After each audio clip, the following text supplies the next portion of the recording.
Yo, yo, yo, what's good, man? It's your boy O.N.E once again, bringing you 60 seconds of substance. Today we're coming out of the book of Mark, chapter 2, verses 23 through 27, talking about controversy over Sabbath work.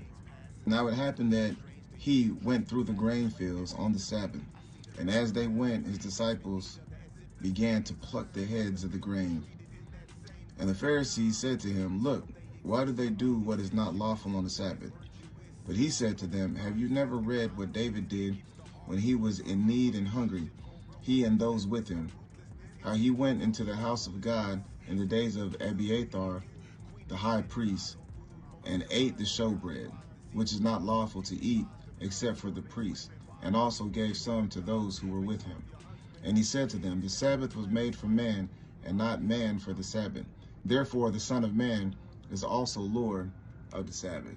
So what Christ is telling the Pharisees is like, look, man, y'all tripping over the Sabbath, but y'all don't remember when David was hungry, him and his men, and he sought refuge from, it says Abiathar here in the text, but Abiathar was actually the son of Ahimelech, and Ahimelech was actually the high priest at that time who gave David the showbread, him and his men, after consulting with God and getting permission from God to do so, because it was technically a law that only the priest, the high priest, or the priest can eat the showbread, and David wasn't a high priest.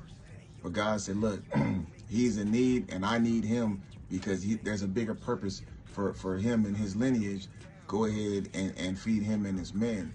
And so Christ is saying, so y'all are tripping over my disciples plucking wheat on the Sabbath, but y'all don't remember the story about David.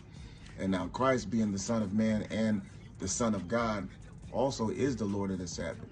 And so what they didn't realize is, look, Christ right here, he can override the laws of the Sabbath, because after all, like he told them, the Sabbath was made for man, because God was saying, hey, look, I'm going to give you a day to rest, right? But man wasn't made for the Sabbath. In other words, the Sabbath was a day meant to bless men and give us a day to rest. But it was by no means a day to confine men or to bind them and be a burden.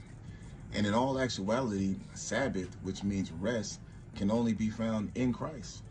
And this is why he says, "Come unto me, all ye who labor and are heavy burdened, and I will give you rest."